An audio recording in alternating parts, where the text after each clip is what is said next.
So many times on What I Meant to Say, guests have asked me to tell my story. This week, I wanted to release an episode from The Divorce Hacker that gives you some insight on that. Enjoy.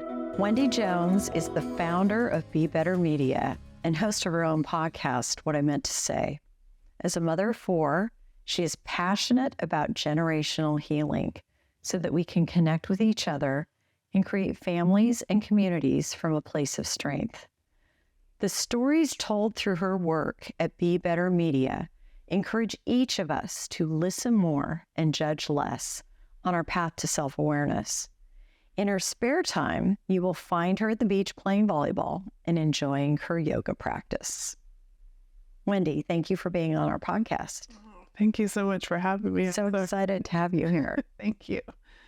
So, generational healing is really what you're about and known for. First of all, can you tell us what that is?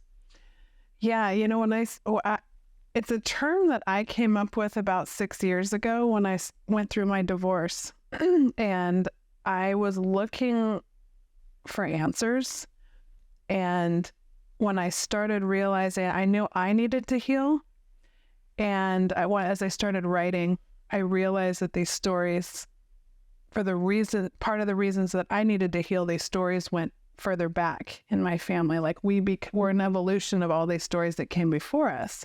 And so generational healing is really having that ability to look back and not judge or blame, but have a realization of what came before you that brought you to this space in your life.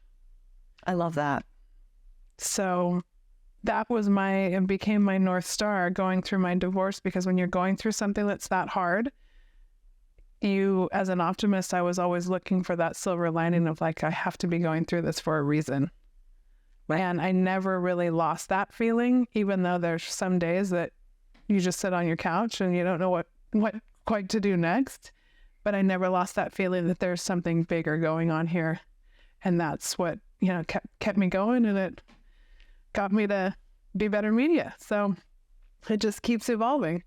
I love this. So let's dig into this. This is similar to my own experience. And I think that what I've observed with the women that I work with, and the men too, is that their ability to come out of divorce and not just survive, but thrive, depends upon their ability to do what you just described, which is look at, for example, divorce as an opportunity. Can you speak a little bit more about specifically, you said that you were writing, but talk to us more about being in that space, going through a divorce. I know that you have 4 children. Specifically, give us some tools that those who are watching can implement as they're facing their fears on this journey of being in a divorce situation. Yeah, it can be a really scary time. And I can't say I saw it coming for a long time, but I definitely saw it coming for maybe 6 to 8 months before everything really fell apart.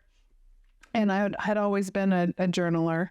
And then I look back, and there was a time that I had stopped writing. It was like I didn't want to really confront what was going on. And you just kind of sweep it under the rug, and you keep, shuffling your kids around and making dinner and doing that kind of stuff. But I had stopped writing. And I went through, my separation started in May of 2016. I started writing again in March of 2016. And I realized, oh gosh, something's about to go down. And when I started writing again, I really realized that I saw what was happening, and I felt myself coming back. And so one of the things I think you can do, I think journaling is an incredibly healing thing that we can undertake, and it feels really scary, but you can start so small. You can just even start like with 2 sentences a day. This is how I'm feeling today. Like, it doesn't have to be this big flowery, you don't have to wrap it all up and figure it all out in one journal entry, but just to write, and then to have that to go back to as you go through whatever you're about to experience. It's very healing to look back on too. So journaling is probably my number one thing that got me through. And then I love helping other people kind of establish that practice. So my own experience is somewhat similar. You mentioned, shuffling the kids around and making dinner. And I think particularly as mothers, we're so busy tending to the needs of our children, our spouses, and we can lose ourselves in that. And what I've observed with the people that I work with is sort of this willful blindness, this being in denial. The red flags are flying that the marriage isn't working for a plethora of reasons, either, often wanting, in my case, I wanted to maintain our family. Mm-hmm. I mean, I didn't expect to ever be getting divorced. I didn't grow up wanting to be a divorce lawyer. I was a corporate litigator. My ex-husband was as well. I thought we were going to be married and be together for life and all eternity. That was the plan. And so I think it's very common to busy ourselves with the things that need to be done. And also some people engage in what I'll call the numbing behaviors. And I know that you work in this space too with, whether it's work, we can numb ourselves with work, alcohol, marijuana, eating, like online shopping. There's any number of ways to numb ourselves and not face reality, not be where our feet are. Mm. So I think journaling, something, part of my practice when I came to the realization that our marriage needed to end was I really deepened my prayer and meditation practice. And I still to this day will do that along with journaling pretty much every morning. Yeah. Reading the masters, whether it's Eckhart Tolle, or books like yours that you've written. Thank you. So that I'm grounded. And then some of the other practices that I've developed that sort of flowed naturally from that are yoga, which is a moving meditation. I think you're a yogi. Yes. But in any event, there's any number of ways where we can ground ourselves and deal with things as they are, not as we'd like them to be. And I think that is really important in the first step in moving through this process. Do you have any additional thoughts on that beyond the journaling practice? Yeah, I mean, obviously I am a huge yogi, and that really develops through my divorce as well, because as an athlete, the moving actually made the meditation possible. I was not so good at sitting and meditating until I started yoga, and I understood what the meditative brain felt like, but I couldn't get there without the movement.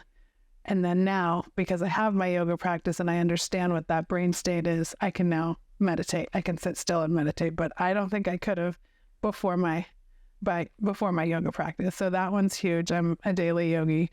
And the other thing that you said that caught my ear was the addictive nature of addiction is really just a disconnection with ourself, right? Yeah. And so when we don't want to be connected, when there's something that's bothering us and it's hard to look at, that addiction serves to disconnect us from what we don't want to look at.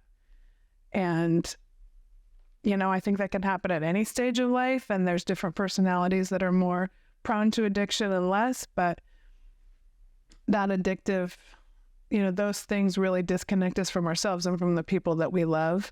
And whether a marriage stays together or splits apart, if that is in your home, it's not a healthy environment, Right. Whether you're single parent or dual parent household, it is something that is so bad for you and so bad for your kids. That is something that I love to help people get them to the right place. And you have to want to help yourself, but it's something that really, in generational healing, almost always when you look in these generational healing stories, there is an addictive pattern that has come through.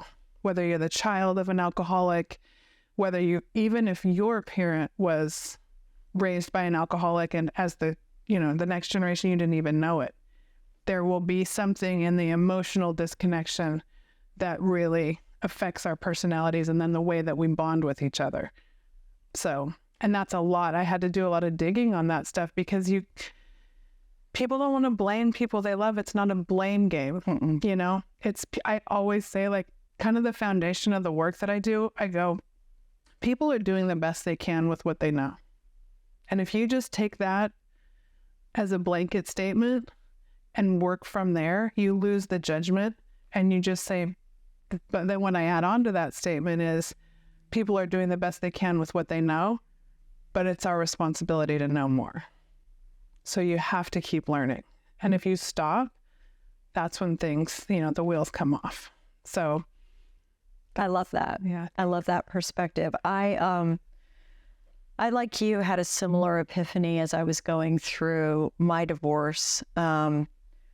It's one of those things that really shakes things up in a way that few other things do, and causes you to take, if you're mindful, a very close look at yourself. Because whether you're dealing with a situation, not to cast blame, where it's obvious that the marriage needs to end for reasons that have to do with your spouse, you were deeply impacted by having been with that person and in that energy for a long time. And so you have to heal yourself. It's kind of like the oxygen mask in an airplane. You can't help your children until you help yourself first. It's really true. Yeah. You learn that firsthand when you go through a divorce. And the generational healing aspect of it, when you become mindful and introspective, you start to realize, question, why am I reacting in this way? Mm-hmm. There's no longer a tiger chasing us through the jungle like there may have been eons ago. Yeah. But perhaps we experienced something from, as you described, being a child where several generations back, even there was substance abuse that gets passed down and carried through. And it's almost like you have to clear that and break that chain, or you're just going to keep passing it down, passing the misery down through the generations. And it's a very... you have to be very proactive about it. Yeah. I know for myself, I've joined support groups. When I meet with clients, particularly given the pandemic and the isolation that it imposed, many of the clients that come in to meet with me as a family law attorney, their spouses relapsed during the pandemic. And they just can't take it anymore. Yeah. And I will tell them they have to do two things before I can work with them. They have to have a therapist, because even if their spouse is the substance abuser, I know that they've been deeply impacted by that. And they need to go to usually a program like Al-Anon or another program like that so that they have support. Yeah. And have you found that having a support system, as you became focused on generational healing, was that something that helped you? Yeah. Well, first of all, I'd never been to therapy until I was into my divorce process. And I had a friend who was going to school to be a marriage and family therapist. And she referred me to her therapist that she had been using. And so I went for the first time. And when I walked out of there, I was like, okay, I feel like 25 pounds lighter. I was like, I had no idea it was going to be that freeing, because you go in kind of nervous. And if you've come from a family where people don't talk about their feelings or their emotions, or you're kind of a sweep it under the rug family, which I think that's also generational. And that's definitely kind of my background. So when I let that stuff out in a safe space, I didn't realize how much the weight that was going to take off of me. So therapy, I'm a huge proponent, and I still go, and I still have that same therapist, and she's amazing. And I've been to Al-Anon meetings. I've been to AA meetings, just to hear the perspectives of the addictive process and the impact that it has on people and their families. And then through my podcast, as I start to talk to people who are on these healing journeys, that's been so eye-opening, because now I've talked to people that have really transformed in the ways that I've always believed were possible. But then when you see it, when you look in someone's eyes and you're like, wow, to hear their whole story and see where they are today, whether, through addiction, through PTSD, all the things that we face as human beings, because everybody's going to experience some trauma in their life. right?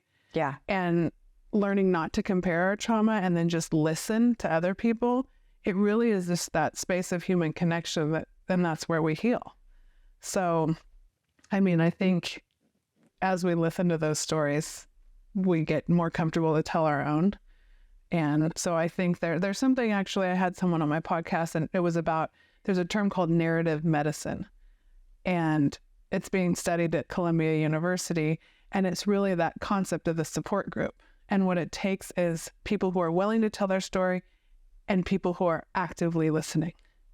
And that, to me, that's the key.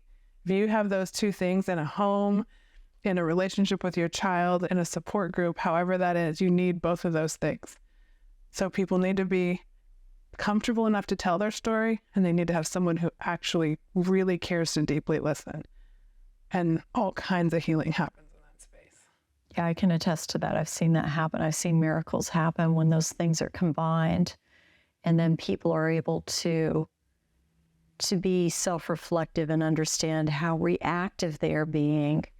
I had that experience where during my divorce, I found that I had this feeling in the pit of my stomach, which for those of us who practice yoga would be the solar plexus. The solar plexus. Yeah. That's your power chakra. And it just felt sick all the time. And I wasn't a yoga practitioner at that time, but I knew that I felt like it was eating me from the inside out. And I try every time I was traveling, I would buy books about how to overcome fear, and I try to analyze it in my brain, and I wasn't getting anywhere. And so through working with a therapist who practiced somatic therapy, which is about getting to, the feelings that are in your body, and through some other work that I've done, I realized how reactive I had been to situations based on some things that had happened in my childhood.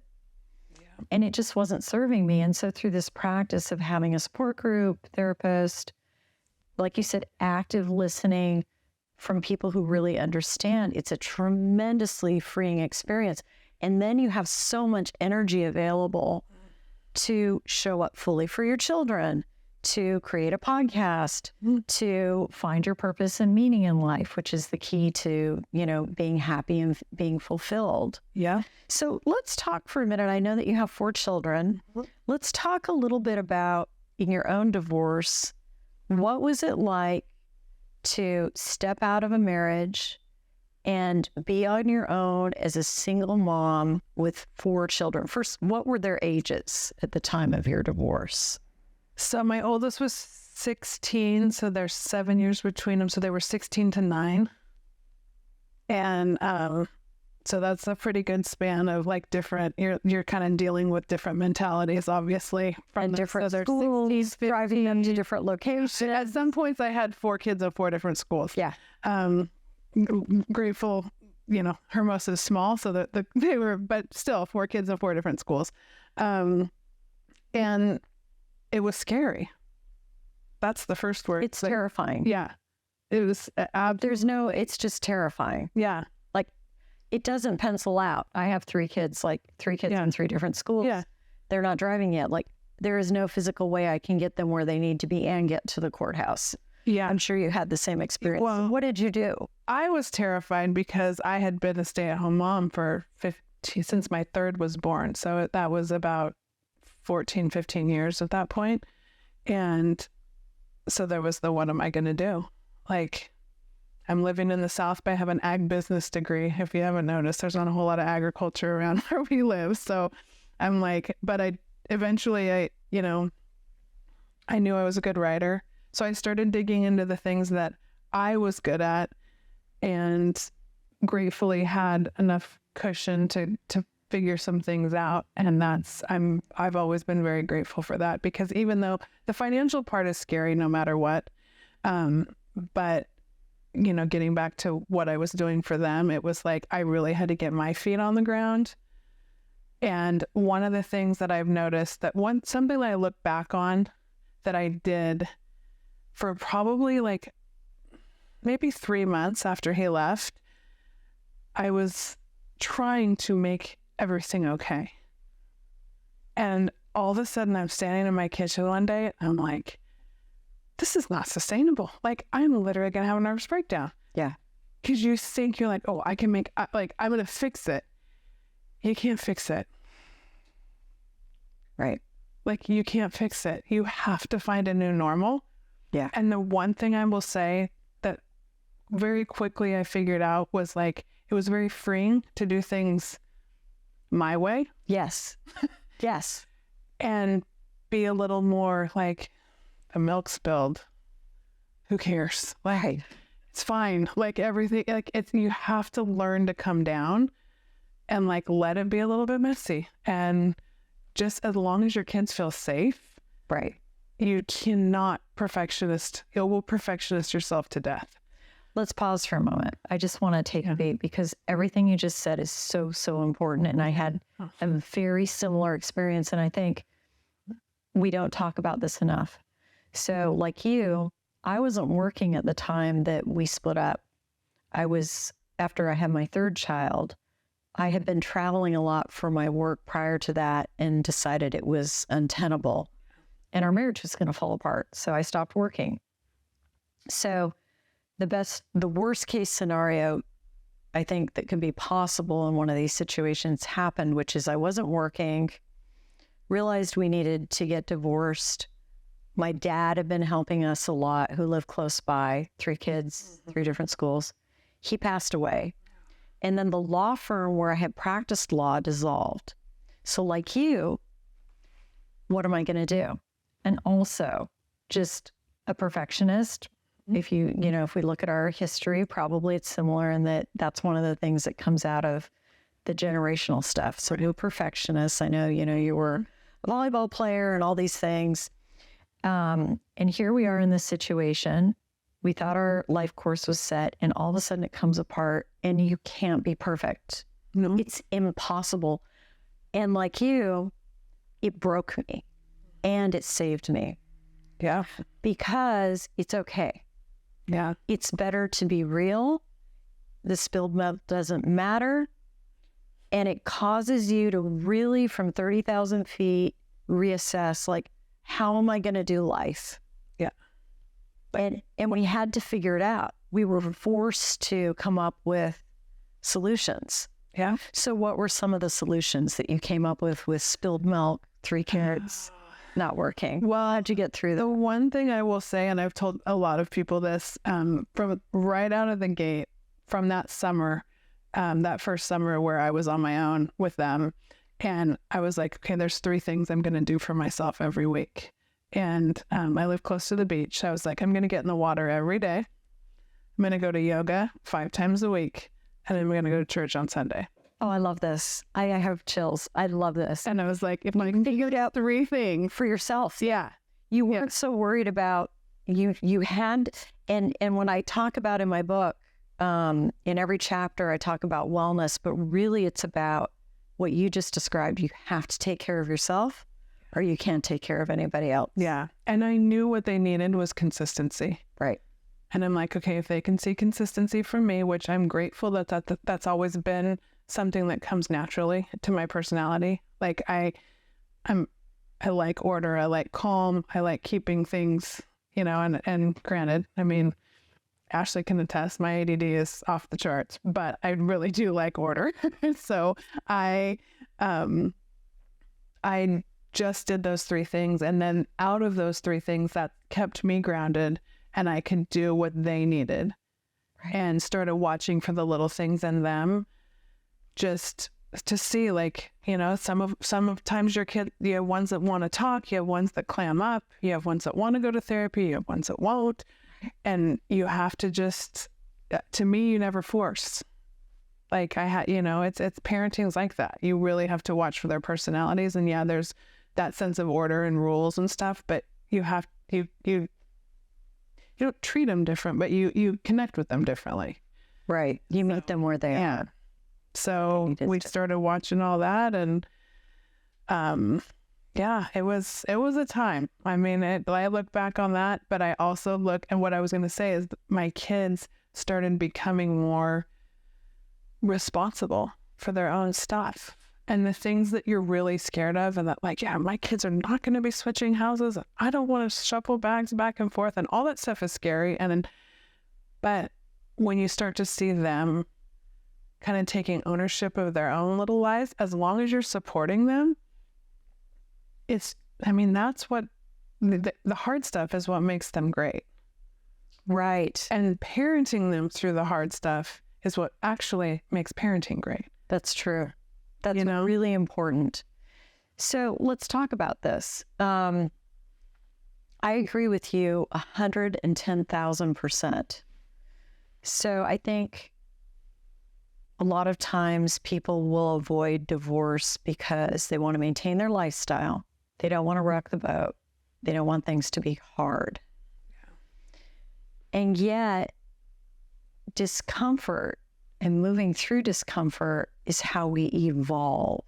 That's a much bigger concept, but never is it more true than when you have 3 children, there's spilled milk, you don't have a job to turn to, and you've got to figure out a way to move forward in your life. And you have 3 young children or 4 young children, or in my case, 3 that are dependent on you. Yeah. It makes you mentally strong.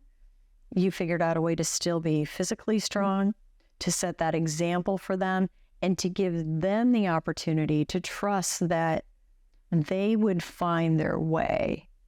And how are they doing now? What have their challenges been? And how, when we look at through this prism of divorce that happened a number of years ago, how did this benefit them as young adults? Well, it's interesting because one of the moments I look back on in my own evolution of like, oh gosh, something needs to change, was when you start to watch your kids create, they're copying you, right? They're modeling whatever habits and ways you're dealing with other people.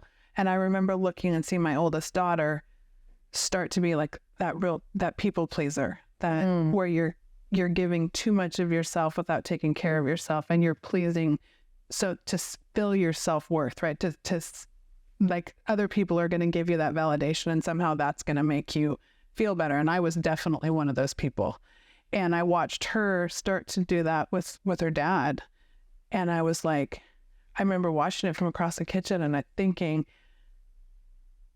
it's one thing for me to do that. I don't want her doing that. And I never saw it before. And that realization, it pushed me into that place where I was like, yeah, something's wrong here. And so now fast forward 6-7 years, and they're strong.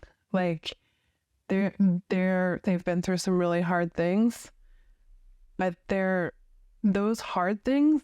And my daughter and my oldest and I are very close. We're all very close, but they're all pursuing their passions. One's graduating from college in May. My other one's a junior at Stanford. He's playing volleyball. My third born is headed to Hofstra next year, and she just finished her theater run and is going to be a film major at Hofstra. So she's got this amazing creativity and gets a lot of her emotional angst that comes out in her theater performances. And you're like, wow, look at that. And then my fourth he's a freshman at Redondo, and he worries a lot. So as I think when, just from my experience, when you go through this upheaval at a younger age, he was 9 going in 10 when we were splitting, there's a lot that they don't understand maybe. And so I'm starting to unearth that stuff with him at like 15 going on 16. And a lot of it will come out through just watching TV together, and I'm not a TV watcher, but I'm like, oh, this is somewhere where we can connect. So looking for those places where we've been able to connect and then drawing that conversation out with them is huge. And I've done that with TV, with music, like getting into the music that they like when they're stuck in their room, and you're like, oh, if I put the Hamilton playlist on, my daughter will come out of her room, like stuff like that. That's gotten us to places where, we talk. And yet it's also a thing where you can't hold your kids. They're not there to take care of you. Right. You're there to take care of them. So if they go off to college and they don't call you every day, or they, go through a time where you can feel that distance, and like, I can tell, okay, they're going through something. Just a text that's like, hey, I'm here if you need me. I love you. But don't put that pressure on them. They learn to thrive and they come back. Yes. They're not meant to be attached to you all the time. We're the window. Right? We're the window. And I love, you're such a shining example of good single parenting. The fact, that your children are moving forward with their lives in many different ways, in different directions, is evidence of what a great job you've done. And I want to go back and touch on this people pleasing. So in my experience, what I have come to learn is that is something, when we talk about generational healing, that definitely happens particularly in young women, usually right around the age of 15 when they hit puberty. Absolutely. And it typically happens for almost all young women, but I think that when we're going through a divorce, it's like putting a magnifying glass on this people-pleasing tendency, particularly with daughters of divorce. I've witnessed this in my own family. I witnessed this with my clients, and I think it's something that requires more attention. So people-pleasing, as you noted, is something that results from lack of, from what I understand, lack of self-confidence. And you see it a lot in girls, adolescent girls, preteens, middle schoolers with their dads. And then you start to see a variety of other issues arise if it's not dealt with. What are your thoughts? It sounds like you and your daughter, you've facilitated and supported her in working through that. Since it's such a prevalent issue and it can be so problematic, what are some specific tools or advice you would have to mothers in this situation so we can be supportive of our daughters when we see this happening? Yeah, I think it's hard, particularly in split families, if that father-daughter relationship isn't strong, or they're wrestling with that, wanting that love and that really that unconditional love of like, no matter what I do, like I have the safe place to land. And they need that. And daughters really need that from their dads. They really do. And if they don't have it, that people pleasing, I think, arises even more. And I don't think parents don't know, and this is part of that self-awareness process, they don't know that they're not giving what their child needs. It's not like, I don't think most parents go out and say, I'm trying to hurt my child. No. It's like a lack of emotional awareness of what that child needs. Right. And they're still children. And the thing is, and you and I have talked about this, like adult children are still your children, right? Yeah. And you're always going to love them just like you loved that tiny little baby. Like it doesn't change. And the thing I would say is like really to have that relationship with your child, you have to look at yourself. And if you're not able to look at yourself in the mirror and realize like and this is where the generational healing comes in, it's not a blame, but what went on in your childhood, if something's missing for you, you have to go figure out how to fill that bucket so that you can give it to your child. So if you didn't have the emotional support, you might then go model that like you don't know how to give it. But that's where the therapy comes in, the somatic healing, the going back and looking at what happened and then realizing like, how can I change it? And it's a very conscious effort. Otherwise our subconscious takes over and we repeat the pattern. Right. So, it's encouraging communication. I would say like, I would always encourage my kids to have a good relationship, like ask the question, go talk to your dad, have that conversation.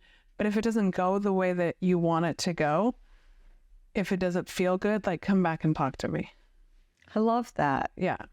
Because, right. Sometimes our spouses or ex-spouses are not as evolved as we would hope that they would be, or they may have other priorities.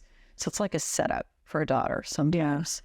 And so I think it's super challenging and really important to shine a light on this, because what I found is for a number of years, I was sort of like the mom and the dad in that I really carried both those roles, which of course is a lot to carry. And I think that to some extent, my children did, well, let me put it this way. In the work that I do now, I strongly encourage my clients to do whatever they can to facilitate a relationship with the other parent and really employ a lot of support around co-parenting when it's appropriate. There are times when it's not, and I'll talk about that, and we can talk about that in a moment, but when it's appropriate, because the long-term effect of estranging daughters from their fathers is significant. Oh, and we see that in this whole generational aspect. It just it creates PTSD, people pleasing, and it just gets passed down over and over again and creates so much disharmony and dysfunction. In my practice, there's certainly instances where, if one parent is unwilling or unable to show up in an appropriate way, then the other parent really has to take on the responsibility of kind of being mom and dad. Yeah. But there again, I think, as you were saying, if we can provide support for women or men that are in that parenting situation, and help them know that they're not alone and give them the tools, some of which we've talked about today, that can be invaluable. Well, and it's also like, it's accepting too that like two houses, they can be different and it can be okay. And then letting your kids see the difference and letting them gravitate to what feels good to them and not being threatened by what's going on. Like if you're strong in yourself and you are confident in the way you're doing things, it can be done differently in the other home, and it doesn't have to threaten your sense of security, where all that, like your insecurities are going to come out. And then that's when you start judging and blaming and, all of that. It's like, oh no, this is how we do it here. I love that. Because one of the things that can come out of where there's generational suffering, which is the opposite of generational healing, is being controlling. And divorce is where these power struggles happen. And a lot of times I will have clients that will not want their children to go to their ex-husband's home or when they're in the middle of separating, the husband's home. So, he doesn't have the same bedtimes, or he doesn't teach them the same foods, or, they'll come to me and want me to go to court because they want their kids to be vegan and he doesn't. And, I have to explain to them the judge doesn't care. He just wants, he just wants them to get fed. Yeah. So I like your approach and your mindset that it's okay. And I think when we're solid within ourselves, I had an epiphany when I was going through my divorce, and I won't be surprised if you didn't experience the same thing. So we were in a pretty high conflict divorce post-judgment, after the judgment was entered over the kids, for about 5 years. About 5 years into it, we've been in court pretty much every 6 weeks. I just decided I'm not doing this anymore. This is like destroying my kids. I can't get my own practice off the ground because this is a full-time job. Yeah. Too much energy. Right. We got to change something. This is when I had my epiphany. My children at the time were 7 and 11. This is, as a family law attorney now, I realize this is so unorthodox, but I just called my ex-husband up. I was like, let's just let the kids decide. We were set to go to trial. It's like, let them decide. It's like, okay. So I was confident enough that I was showing up for them in an appropriate way, that I wasn't going to lose them. Yeah. Which I wasn't worried about. Yes. And what actually ended up happening, as you pointed out, is they gravitated to where they needed to be. Yeah. They got what they needed to get. It freed me up then to have my own life, take care of myself, start my practice. And so I think a really important message to share with the people that are listening and watching this podcast is, you don't have to be so worried about controlling or losing power in these situations with your children. They're going to go to where the love is. Yeah. And if you show up with love and you're there for them, and like you said at the beginning, the number one thing to children of all ages is feeling safe. That's all they care about. And they love both their parents. Yeah. They don't need to know how the sausage got made, as my dad used to say, Yeah. or who did what. It's irrelevant to them, and they shouldn't be brought into that. All they need to know is that they're loved and they're safe. Yeah. And if we provide that for them, they'll spend their time where they need to be to get what they need to get. Has that been your experience? Completely. And it's like, especially as they get older through their teenage years, and like, you know, you start to have drivers and they can drive across town or whatever. I mean, my ex and I don't live very far from each other. And my kids started to, you know, like, hey, can I stay at Dad's tonight? Sure. As long as I know you're in and you're safe, no problem. It worked for him that night. I don't know if there was something going on the walk street or they're like, but I also like you have that relationship. And obviously if you know something, if they're trying to pull one over on you, your parenting instincts will kick in, but don't make it about yourself. Oh, so why doesn't she want to come home here? Don't even ask the question. Yeah. Like, as long as they're in and they're safe, I'm like, yeah, you're good. I never have wanted them to feel guilty about having that relationship with their dad. That's what they need. That's what they want. That's what kids, they crave that. Like, I am not their dad. So if they can have a healthy relationship with their dad, please, it's so much better for them. And so basically it just comes down to like, don't weaponize your children. Right. Which is just like, that sounds so harsh, but in the end, if you're going back and forth to court and trying to control the diet and the bedtime, and then they have to do this activity. Now, I do things that are different at my house than would go on, you know, that maybe he wouldn't choose, but I have 50% of the time to do things the way that I want to do them, that I think is good for them. That's good enough, you know? I mean, that I prefer to be, and this is a kind of a spin on co-parenting. I found so much strength coming through my divorce and really found so much clarity in the way that I was always a good parent and I always was really passionate about parenting, but being able to see things, to have a home the way that I feel like is best, and then having the time off, which I hadn't had before. And even though they're still calling and, you know, you do little things, you still go to a meeting here and there, but you have that 50% of the time. I didn't even know what to do with myself. So not feeling guilty about that 50% of the time, or whatever percent you don't have your kids, like, don't spend that time trying to control their life over there or feeling guilty that you're not doing something. Like, use it to work on yourself. I love that. Yeah. I love that approach. Because we don't have that. As moms, often we don't have that. So, I mean, I'll take help when I can get it. And I don't think I used to be that way. So, but yeah, it can be overwhelming, but there's a lot of things that come through that space where you really learn a lot about yourself, and you let your kids be who they are and root for them to have that good relationship with them. I love that. Let them be who they are. Yeah. So along those lines, one of the things that I think you and I appreciate at this point in our lives, having raised children, having been through a marriage, is that in order to be healthy, it's really important to ignore other people's opinions of us. And particularly, I think, for daughters and sons, but especially young women, with social media and whatnot, it's really hard. And I think it's becoming harder to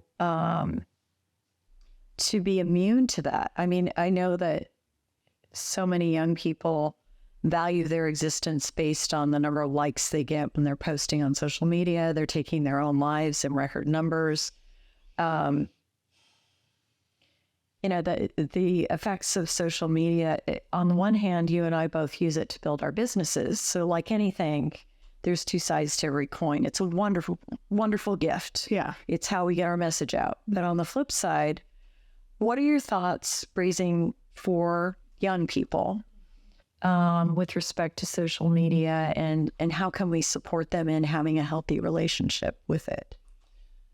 I mean, that's such a huge question today. And the way that it's all come on, and then going through the pandemic, and then having that time where we were so disconnected from each other, and maybe it became even more of a tool when everybody was off in their houses and not being able to really connect in person. I think what we're seeing now is an explosion of kind of the what you're describing, because they do put so much value in their virtual life.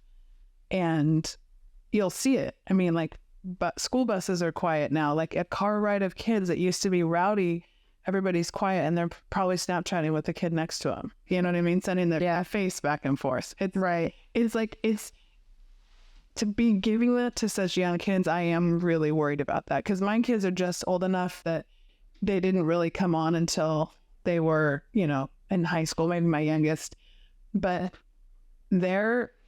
I think it goes back to it goes back to slowing down and having those conversations and creating places to have the conversation. But those relationships that you build, what probably scares me the most now is like when I see little kids in a stroller and now they're holding, so that's going to go straight into social media, and that validation that's coming from the phone rather than from the parent, or that connection that you started, because you have to build that from when they're little. Right. You can't all of a sudden come in when they're 16 and say, hey, those likes don't matter. You should listen to, you know, what I say. Like, that connection needs to be built from when they're young. Right. And I always tell this to people, like, I remember when my kids were little and I'm tall, I would get down and like look in their eyes. Yeah. And I still remember that's one of my best memories of just being able to talk to them on that level. Yep. It's so important. Yeah. Now there's tech everywhere. So I think this problem's only going to get worse if we don't really create spaces where we can connect, which is what I love about the storytelling venture that, you know, I've started, is we have to be able to have long form conversations with our kids. Right. Whether that's happening around the dinner table, it's happening in the car on the way to practice. They have to be able to trust you. And again, that goes back to that consistency. Like, they got to know what they can expect from you. And so if they know what they can expect from you and they know that you're going to show up for them, they will trust, even though you're going to go through your teenage ups and downs and they're going to go through their stuff. But one thing I've said to my kids, all of them in the last week, if you're having a hard time, will you please come talk to me? Because if you read the news out there, it's terrifying. If you hear young kids talk on a Zoom, like we've been working with some volleyball teams, there's a fear out there there's a fear of failure. There's a fear of not being liked. It comes through in every conversation. And they want to know how do you handle the hard moments? Those are the questions I'm hearing from young kids. Like, what did you do when this bad thing happened? Or what should I do? You have to have those conversations with them. And yeah. You mentioned before we started our discussion today that your youngest, your son, surfs. Yeah. And I had the opportunity to go to Costa Rica with my daughter a few weeks ago and learned how to surf. And, you know, being in that setting where we can't use our phones, whether it's on a surfboard or in a yoga class or these experiences in nature, where, we have to, when we were in Costa Rica, we were kind of off the grid. So I just put my phone away. Yeah. I came out of there feeling, and many of the other folks that were on our yoga retreat expressed the same thing. We felt lighter. We felt more energized. We felt super connected. I feel like it strengthened the bond with my daughter. And so many of the people in the group, and I think a lot of it was because we were connecting in the old-fashioned way. We were sitting around a long dinner table every night. Yep. We were talking with each other. We were playing games. We weren't on our phones. We were entertaining each other with whatever our God-given gifts are. We had a guy on the trip who was a rapper that we found out when we were there. Another gal who was super quiet who ended up being a wonderful artist who did an impromptu art class. We were riding horses. Not everybody is able to take time off and do this, but it's not a selfish thing to take time out to have these experiences with our children in particular, where we get them away from their technology and we're forced to experience nature and be taken out of our comfort zone and connect with one another. Yeah, you hit on something right when that's so big that I would also say will help kids with the social media likes. Everything you just said, I totally agree with. Helping our kids connect with what they're passionate about. When I said, let them be themselves, instead of kind of thinking that you know what's best or forcing them down this path that maybe you see, letting them be themselves and connect with their passion will also, that'll boost their confidence in such a way that social media is then like secondary. Yes. Right? They're going to use the social media to push out their talent, whether it's theater, volleyball, surfing, art, whatever it is. When you're using social media for that, rather than the superficial, that's huge. It's where it's at. I've seen this happen with my son who really enjoyed gaming. And then he got on the crew team at UC Santa Barbara. And to watch the transformation in him, where he had, like you had volleyball. I grew up at a time when girls weren't able to play many of the same sports that are available now. So I was a dancer. I was a ballet dancer.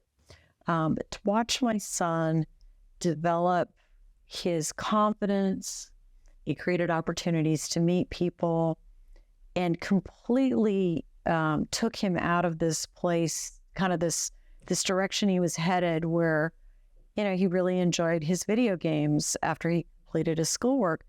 Has opened up his life in ways that it just blows my mind. Yeah.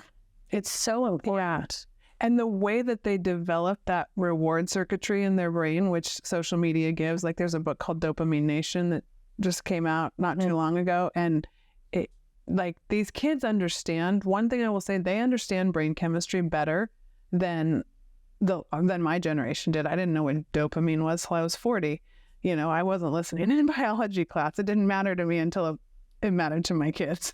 Right. That's when I started learning all about the nervous system and the human biology and how our cells work, and that you're hitting on something with, exercise, community, teams, whatever it is they're going to have that's going to get their body and their mind going, rather than, because gaming is, it's so popular and there's esports and all of this stuff, but you're sitting still. Right. We have to connect with nature. We have to move. We do. Or our brains are starved. Like we're significantly changed and not in a good way. In Great Britain, what they're doing now for people that are depressed, instead of sending them to a psychologist or a therapist, they give them a personal trainer. And they found that the results of getting into a program where they're moving every day match the same results that they would get or exceed the results that they would get if they were prescribed medication. And so I just think it's so important to remember this as we're raising our children, that, and it's really hard to make them get out and do something they don't want to do. They really have to find what it is. Whether for your son, it was surfing. Yeah. For my son, it was rowing. For my daughter, it's been yoga and Pilates. Whatever their thing is. My view is it doesn't really matter as long as they're getting movement each day. Just like you got to eat each day. It's exactly. It doesn't even have to be competitive. Like if I hear people say like my child's not competitive, that's okay. Like creative, expressive movement, that's it. It does not have to be competitive, because this world is so competitive and everybody's in their club sports and they're running 15 different directions and they're paying thousands and thousands of dollars. It's like, disconnect from all that stuff and look at your kid and see, like, what do they want to do? And then can you do it with them? And they're little. Also, the club sport thing. Yeah. Why are you doing that? Is that because that was a deficit in your life? Yeah. Is that really the best thing for your child, to be in two club sports where they have no time to relax and engage with their friends or ride their bike in the neighborhood. I just think that's a really important point. Yeah, it is. I mean, and it's like if they lead you in that direction, and I have two that played Division I college sports, and that was a good road for them, but it was their road. I love that. It wasn't me. And people say, how did you get these? I took them to practice, and I made their dinner, and it was their push. And then my third, she completely said, no, I don't want to do this. And she went to theater. And for me, as a volleyball fan, I love going to volleyball tournaments, but I had to come to the point where I said, well, Kate, it's not like you're telling me I can't play volleyball. And so you should probably do what you want to do as long as you're doing something that you're passionate about, that you're going to be invested in. I'm like, as long as you're not, because she was real nervous and scared and sad to tell me. And I was like, no, this isn't about me. This is about you. And then I'm going to go out and play volleyball, and you're going to go do your theater. I love it all. That. So. That's amazing. You're such an example for all of us, and particularly, I think, for women and men who are contemplating or going through divorce and facing some of these. They're frightened, they're scared, and have questions. I really appreciate what you've been able to share with us about, especially your parenting through that process. Thank you. It's a gift. So, Wendy, I ask all of my guests 3 questions, and they are, first, what did you learn from your divorce? That there's no perfect path, that the authentic path looks different for everybody, and there are ways to be happy in every type of situation if you're willing to go inward. And what did you do during and after your divorce that was supportive for your children? It's that presence. It's, there's a lot of things in single life that will start to pull you away. And the thing I have always told my kids, once you are a parent, you don't come first anymore. So when you start to go through this and you feel like you're having your second, this stuff's coming up in you, and you're dating, or you're like really coming back to, you really still have to give them what they need first. And that consistency. And third, what would you advise women who are going through divorce? Keep going. That's not always going to feel like this. And the evolution it's your growth. It's a path that's going to make you know yourself better, help you know yourself better, and just keep going, because every day feels different, and some days are going to feel awful. But more and more, as you evolve through it, you get a truer sense of yourself, and everything's going to be okay.